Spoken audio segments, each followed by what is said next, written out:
Welcome to the Rational Egoist. I'm your host, Michael Liebowitz. I've made the argument a lot of times for open immigration, and I'm going to keep pushing the issue because I think it's very important, both on ethical grounds and constitutional grounds. Today's guest is a bit of an expert on the subject, and I'm glad she's here. She's a research associate at the Ayn Rand Institute. She specializes in immigration issues, and she also writes for the New Ideal. Yes, I got it right. Mhm. Agustina Vergara Cid, welcome to the show. Thank you, Michael, for having me. Really excited to be here. First, I would just like you to tell us a little bit about your own immigration story. Well, my own immigration story, like that of many immigrants that finally were able to make it to America, is very long, convoluted, a little bit tragic. So it's very long. I gave a talk at OCON, the Objectivist Summer Conference this year in July, where I told about 50% of the story. Essentially, so you can like people can go find that talk in YouTube. It's called the immorality of the U.S. immigration system, and the reason I call it immoral is in part because of the things that have happened to me and that are just the norm in the immigration system. So okay, let's try to make a really long story short. So I came to the U.S. first with an F1 visa, which is a student visa to study a Master's of Law at the University of Southern California. Now, obtaining that visa was a whole issue in the first place. They made it really hard for me to do that, as they make it really hard for many students to come to study in the United States. And then after I graduated, I got a job offer from the Ayn Rand Institute, and so we applied for an H-1B visa, which is a visa for people with advanced degrees that want to work in the United States because an employer really wants them. And what happened from there was just like one obstacle after the other. I was essentially so during the process of applying for this visa, there are all kinds of things that the immigration system is designed to do, not to welcome immigrants, but to keep them out. So I was faced with a bunch of obstacles that were like trying to force me to give up in my pursuit of trying to, work in the United States. For example, one of the things that happen is like when you change visas, so when you're adjusting your status, or when you change from a type of non-immigrant visa like an F1 student visa to an H-1B visa, this type of work visa, or when you change from any of these visas to a green card, which is an immigrant visa, if you are currently in the United States, one thing that they don't let you do is leave the country. And often, depending on what type of adjustment of status, as it's called, you're going forward with, you're not allowed to work either. So for me, at one point when I was adjusting these visas, that is one of the things that happened to me, was I could not leave the United States to to pursue, like to go back to my home country of Argentina, for instance, to work and try to sustain myself. And I could not work in the United States either. So what am I supposed to do? Go work illegally so they can catch me and I can be deported? Leave the country? I mean, they let you leave. You can leave. It's not like they will like, no, you cannot leave, but you cannot come back under the same visa. It's like your visa is considered abandoned, and you have to start all the paperwork, all the process over again from your home country. Which is, and there's a zero guarantee that you will get it. In fact, the fact that you abandoned the process by leaving the country is considered, a strike in your record, like a strike against you. So that's the immigration system. What was trying to do to me is to push me out. And I have like a lot more to say. There's like a whole story, like what it meant for me not to be able to leave the United States, which was not being able to be present when my father got really sick and eventually shortly thereafter died. But I don't want, like, that is a longer story that we can go into later if you want. I find it interesting that they tell you not to work because there's these contradictory objections to immigration. One being they're going to come and take our jobs, and the other, they're going to come here and get on welfare. Mm-hmm. So, but in your case, they're telling you, no, we don't want you to work. It's just it's a contradictory mess in my view. Now, I've heard you say, I believe it was actually in that talk, that the decision that immigrants make to come to the United States is a moral decision. How so? How is it a moral decision? Well, I think um, it is usually a moral decision because I think that most immigrants, the vast majority of immigrants that come to America, come here because they take their lives really seriously, and they find that in the country where their home country, they cannot flourish, they cannot progress, they cannot do what they want to do with their lives, whether it's like professionally, economically, like, or because they just are so restricted in their freedom that no human can flourish without freedom. And some people are like really, they take their life so seriously and they see the opportunity to leave and they just pack up their things and just leave for a land where everything that they want to achieve with their lives and more is possible. So for me, like you can try to come legally, which is extremely hard to do, and we can discuss that later. Or, because the legal immigration is so restricted, some people just, pack up their backpacks, grab their family, and they just try to cross the border because their situations in their home countries is so dire. They are subject to all kinds of violence, restrictions in their freedom, that they will walk through the jungle, the desert, and jump the border just to be able to have a better life, to pursue freedom, to be able to have a chance at pursuing their own happiness. So if that is not a moral decision, if you take your life so seriously that you're willing to risk it to live the best life possible, I don't know what a moral decision could possibly be if it's not that. I agree. It absolutely is moral to try to improve one's life and in the life of one's family. Especially, I mean, they're taking such risks that should tell people the exact nature of the countries from which they're coming. But what I want to know too is, okay, it's moral for them to want to come here. Why is it not moral for people that are already here to prevent them from coming? Well, you got to start like, okay, what gives you the authority to try to prohibit people from coming here, for try to prohibit people from pursuing their own happiness? Can you, as an American, try to restrict your neighbor, also an American, from trying to move somewhere, from trying to get a job that maybe competes with? Are you trying to like prevent your neighbor from, having his own podcast? Probably not, because you wouldn't, but also because like, what gives you the right? You don't have a right to do that. So it's interesting to me that people think that they don't have a right to do that with their fellow Americans, but they do have a right to do that with foreigners, and there is absolutely no justification for that.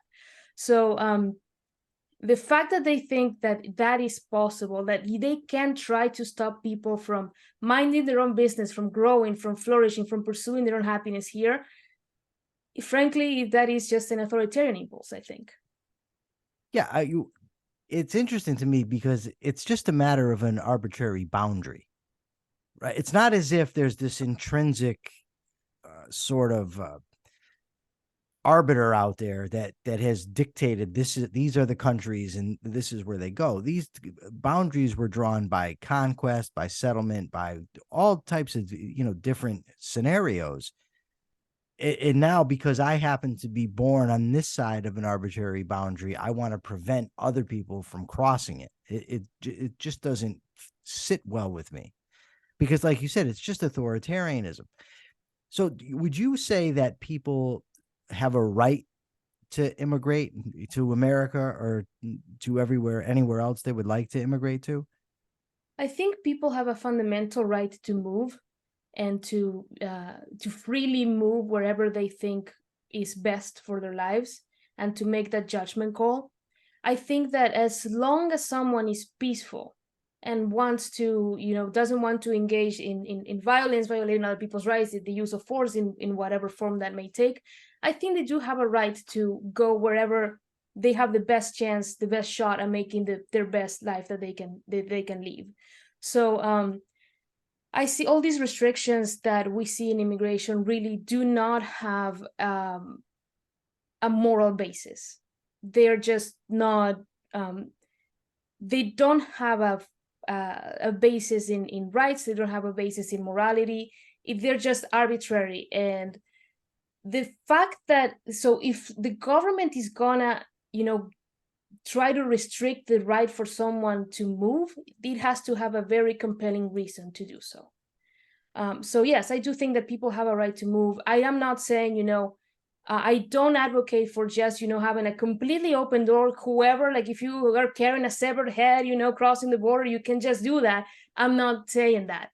But again, if you are peaceful, if you are wanting to work, you should be able to come to America or to move to anywhere you want, really. Well, what about that? What about the risk if we had open borders that dangerous people would be coming in, terrorists, drug dealers, criminals? How, what do we do? Isn't it, I mean, I don't want to say isn't there, but is there a real danger that that happens?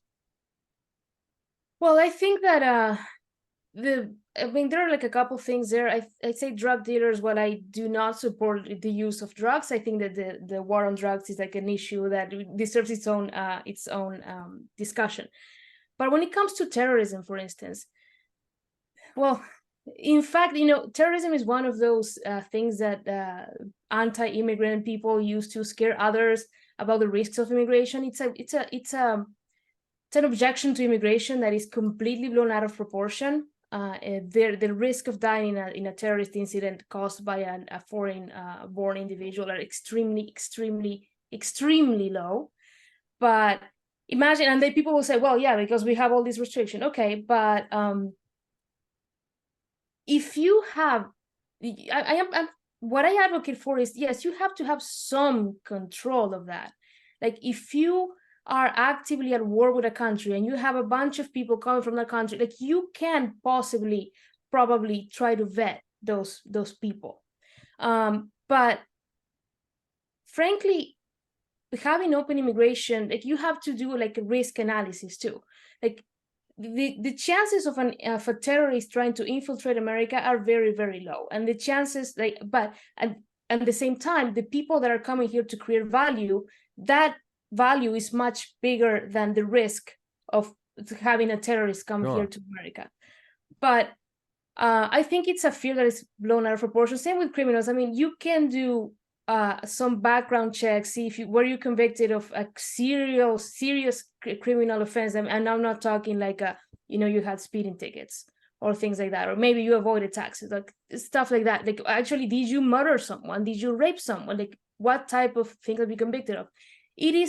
I am not opposed to excluding that type of people. If you have reason to believe that this person is in a conspiracy or something, I am not opposed to that. But very objective, delimited reasons that really, really make it clear that that person is a very big risk to the individual rights of Americans and other people that live in this country. But other than that, I don't think there should be that many restrictions at all. Part of the problem that I see with vetting people based on criminal history is that implies that we can trust the governments of the countries Right. from which they come to properly keep tabs on that. Like if you take like an Alexei Navalny right now, if Alexei Navalny was let out of prison in Russia and wants to come here, well, it looks like he has this extensive criminal record because he happened to get on the bad side of Vladimir Putin. Mm-hmm. And there's simply no way for us to know in some of these countries if these are trumped up charges, if they're real, if they're just an attempt to extort them, extort their families, whatever. I don't trust the Mexican government to keep tabs on its citizens to the extent to give us an accurate account. Am I off base with that fear No, of that's trying to true. vet Yeah, criminals? like no, that is true. So it would be, so this system, one of the things that we will have to figure out is how to implement this, right? Like, what type of governments do we trust? The English government?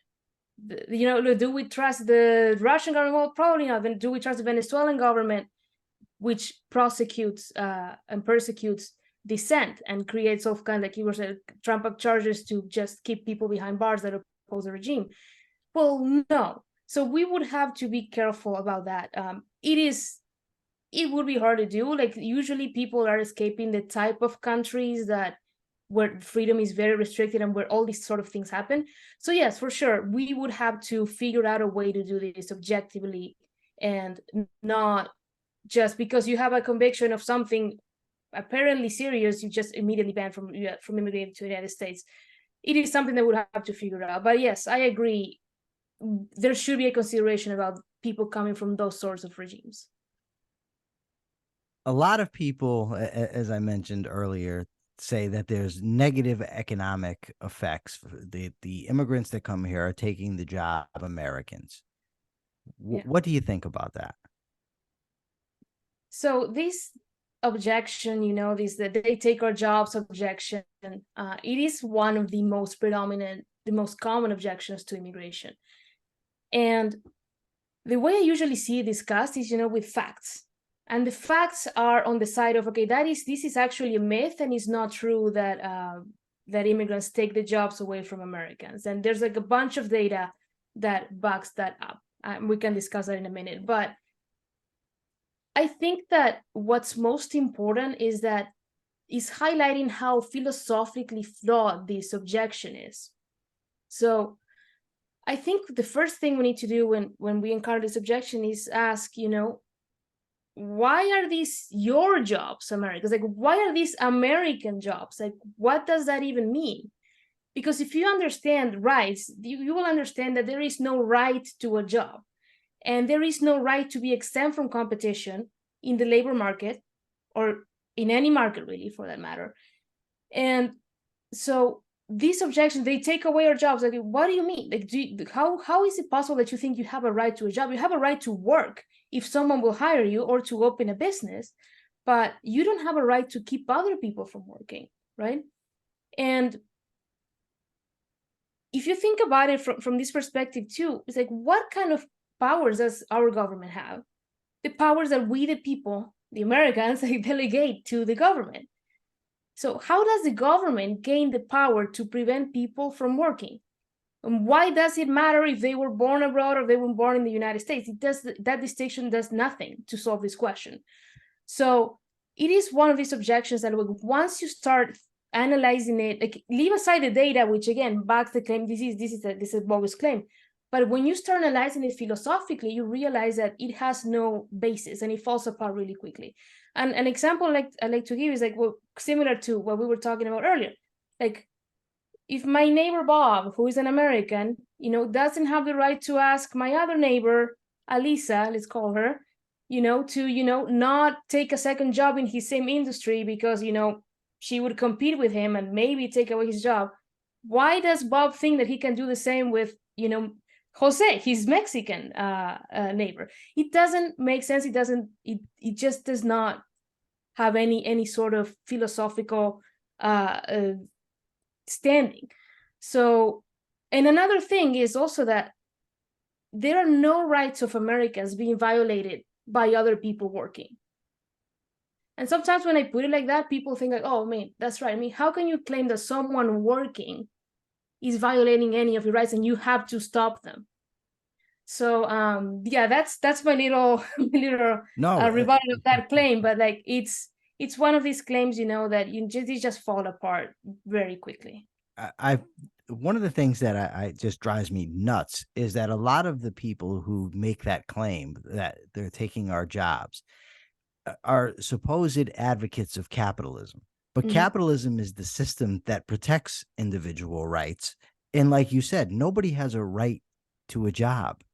You have a right to negotiate with people that want to negotiate with you. And if they want to hire you, then you can take the job. But you don't have a intrinsic right to go work somewhere. And if somebody's better than you or offers a cheaper price for their labor, that's the market at work. That's freedom.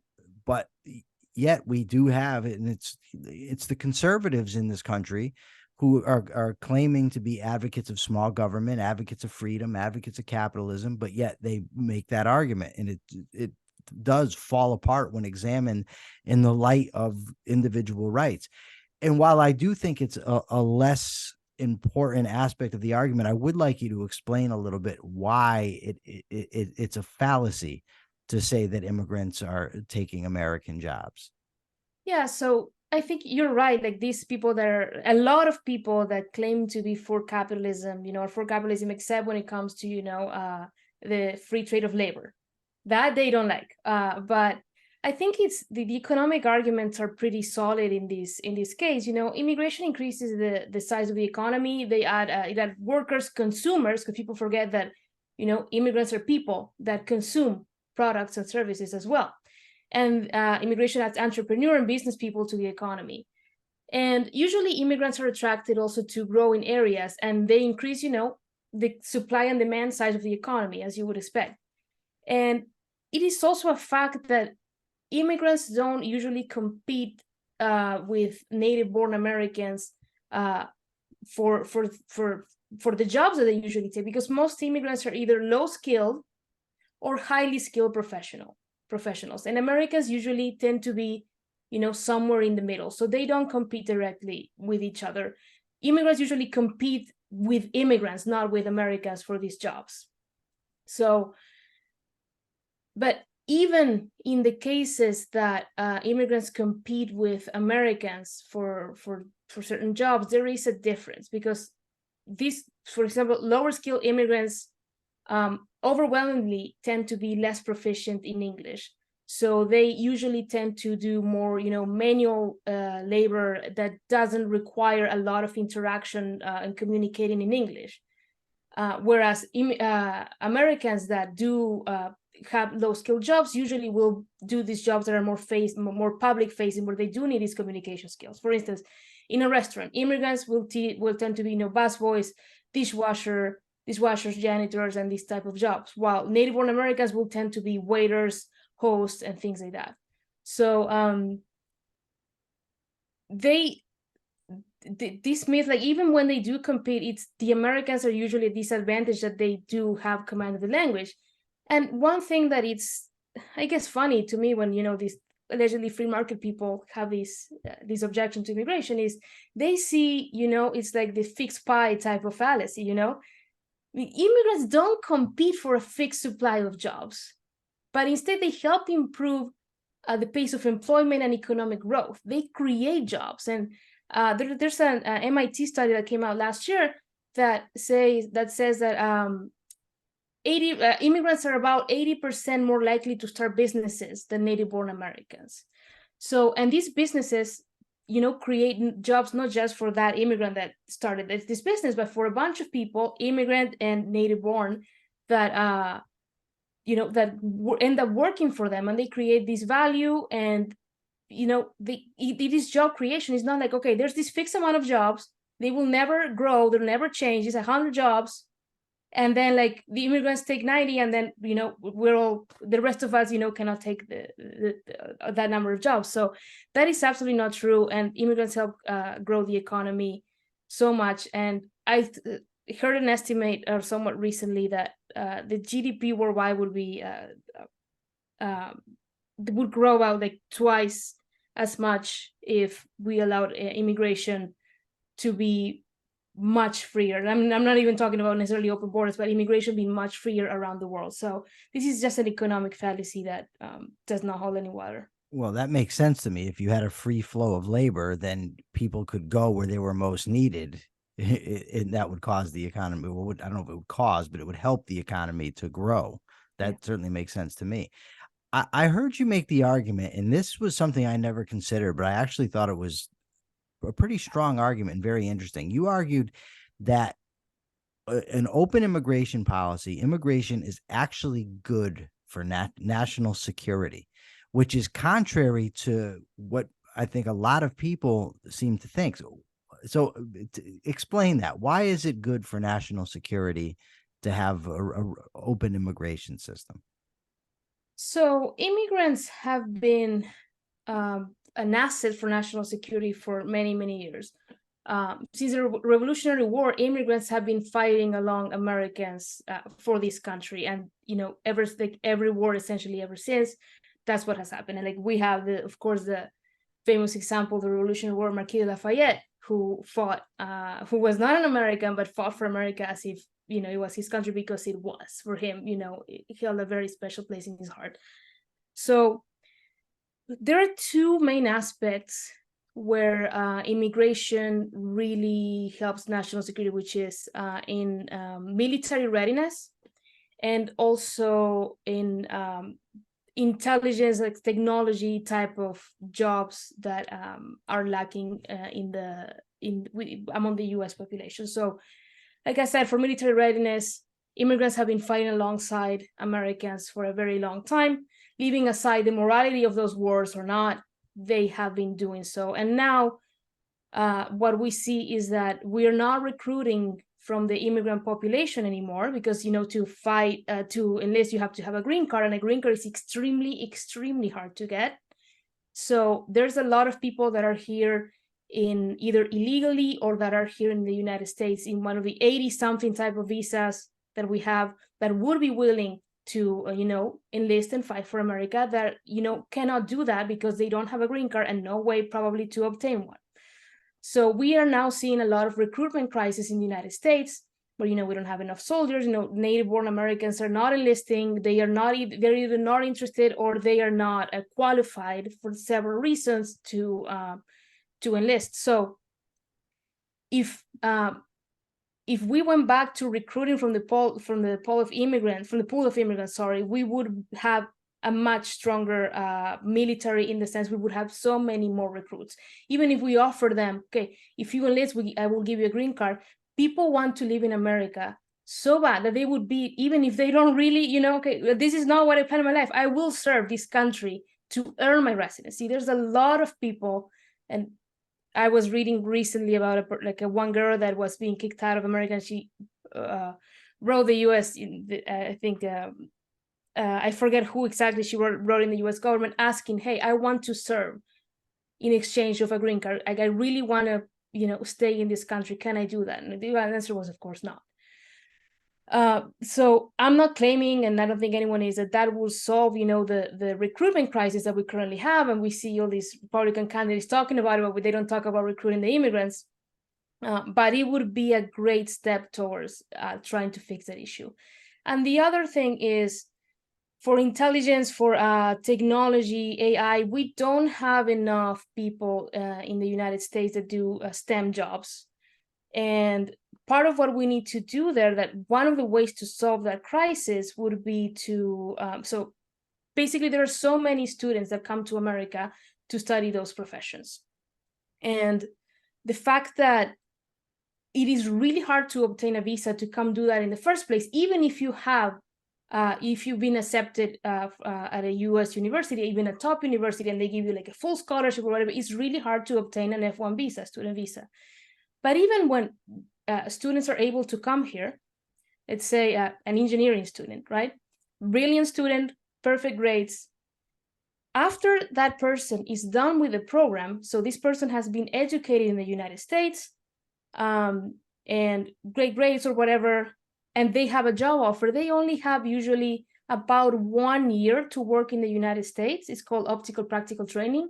And then after that, unless they can secure an H-1B visa, which is hard to do, they are kicked out. They are sent back home. So this student that was, brilliant in engineering, for instance, will be sent back home. There is no way that person can stay unless they can procure a visa, which again is really hard to do.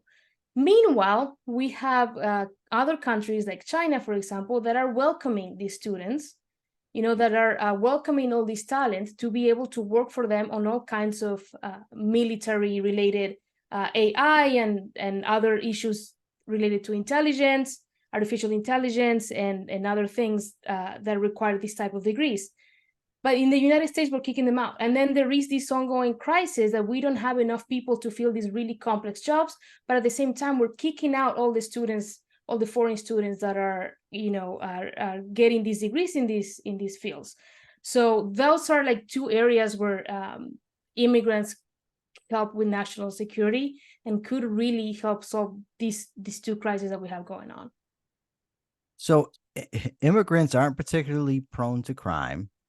They're good for the economy. They're good on national security.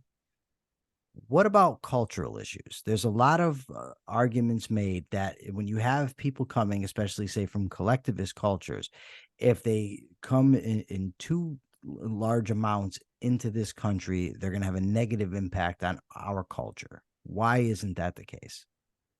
So, so this issue of assimilation. So people like to claim that immigrants don't assimilate, or at least they like to claim that, you know, immigrants today don't assimilate like immigrants did in the past. So basically, assimilation, like briefly, is, you know, shedding part of your all of or part of your identity from your home country and adopting, you know, American values. Like, and it doesn't mean, you know, you're gonna put on a cowboy hat and, you know, drink Budweiser and like you are like, okay, you're assimilated, but like it's embracing, you know, the American values, freedom and the respect for individual rights, you know, the culture of work and things like that. So it is actually not true that immigrants don't assimilate like as well as they used to, you know, 100 years ago, whatever. And there is a great book that looks at this. It's called Streets of Gold.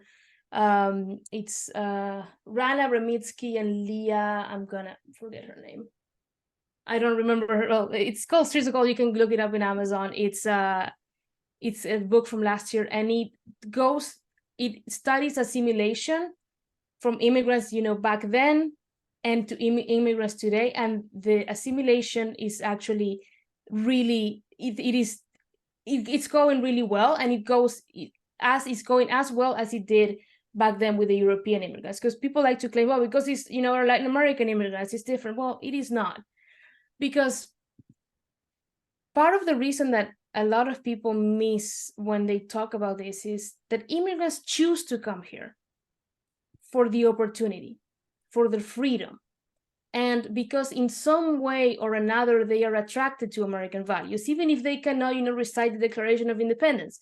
They are attracted to the order, to the freedom that there is in America, to the economic opportunity that is possible by this freedom.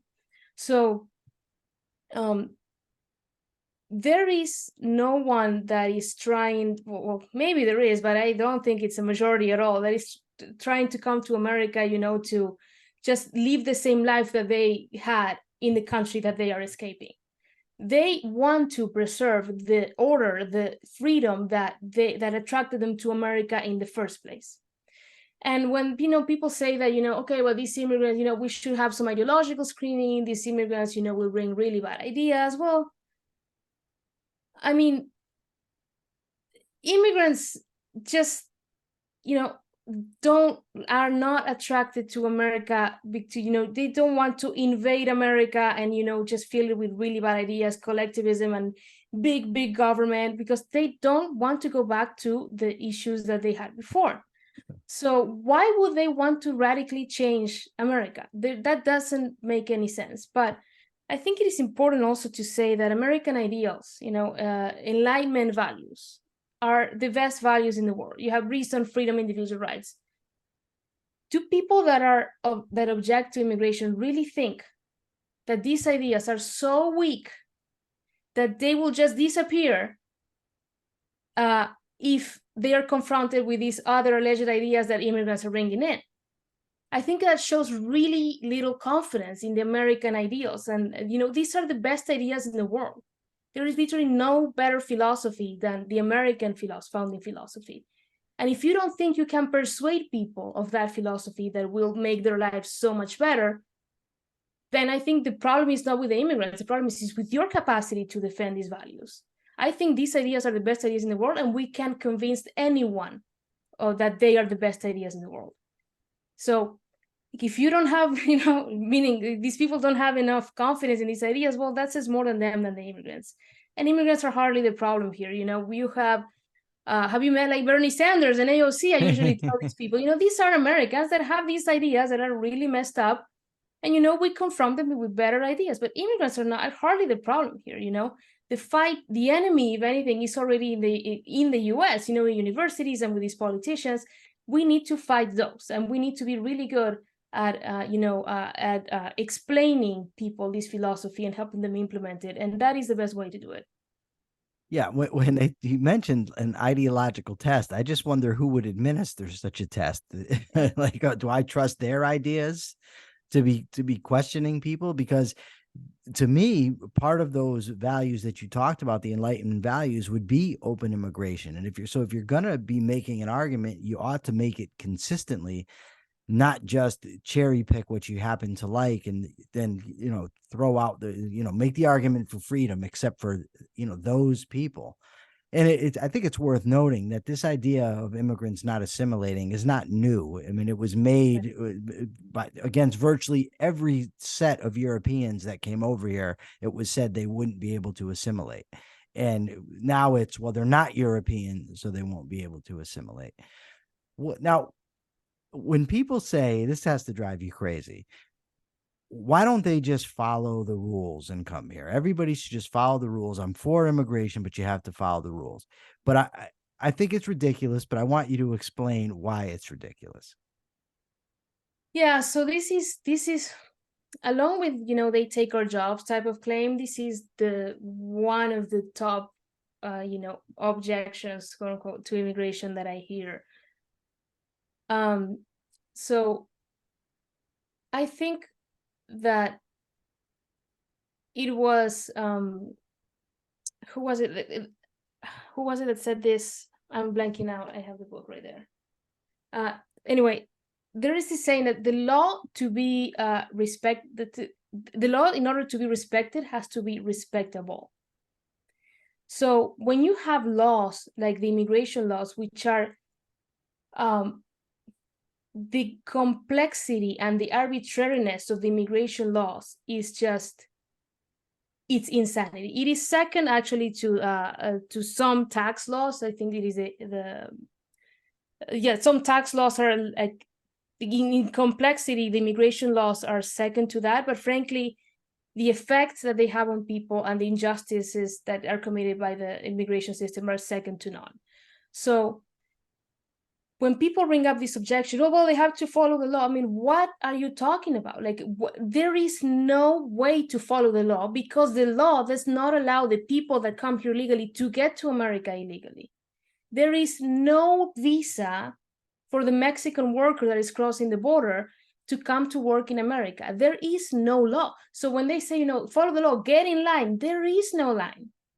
In the rare cases where there is a line, like there was for me technically a line, the immigration system is designed in a way to keep you out, to push you out of that line as hard as possible. So, and a lot of people do end up giving up, and they either end up, going back home, or they end up staying in America illegally. So this, get in line, it does not exist. And the Cato Institute has a great paper on this called why legal immigration is impossible for the vast majority of people. And it explains step by step why it is a myth that this line exists for most people. So yeah, it drives me crazy because it shows like this ignorance about how the legal immigration system works. And like, okay, it's like a lot of people just don't know, and they just consume this content as if, well, they should come here legally. We have an immigration system. We're a nation of laws. No, they just do it. They just don't want to come legally. No, they do. They don't have a way. So it is also funny to me. I'm going to go on a rant because this one really gets in my nerves. But they are, when I tell people, look, there is no line. Here's the evidence. Like, you can educate yourself about what it looks like to try to come to America legally. I say, well, no, but we are a nation of laws. Well, yeah, but there are some laws that are extremely unjust. And they're like, well, no, you shouldn't break the law. Well, I guess Rosa Parks should have stayed in the back of the bus then. She should have respected the law. That's not how it works. So it really gets me really upset when people just insist on this, because there is no way for the vast majority of people to come here legally, and they do want to do things right, but they are not given the chance. I wonder how many people that make the argument that they should just get in line would wait in line themselves if they were living in the type of environments that the people that are trying so desperately to come here are living in. Yeah. Also, I find it's maddening to me when people say, follow the law. Well, the highest law of the land is the United States Constitution. And that law grants the federal government zero authority to stop immigrants from coming into this country from any countries with which we are not at war. So there's that. So it's just such a weak argument. Well, we're a nation of laws, and they should get in line. I can understand. I mean, I'm a citizen here. I was born here, but I can't imagine having to go through what you went through to try to get here, and then have to listen to that nonsense about, oh, we'll just wait in line and follow our rules, when being made by people who, quite frankly, don't understand the rules at all. Well, okay. So I think I've run our course here. Is there anything that I forgot or that you would like to say about the issue that I didn't ask? Or, because you've made a lot of very strong points today. No, it's just I guess part of, I think, that what we need for these things to change is for people to become educated about, what our system actually looks like today, and why it's virtually impossible for the vast majority of people to come here legally. But also, I'd like to say, there are a lot of Americans that think there's nothing in, like, I mean, this does not affect them. Okay, I mean, whether they come here or not, like, whatever. But we talked about the economic prosperity that immigrants could bring. But, one thing that I like to tell people is every restriction on immigration is a restriction on native-born Americans. Because restrictions on immigration means that you cannot hire whoever you want. You cannot deal with whoever you want. You cannot even marry whoever you want and bring that person to live in the United States without asking the government for permission and being in limbo for years until that green card or whatever hopefully gets approved.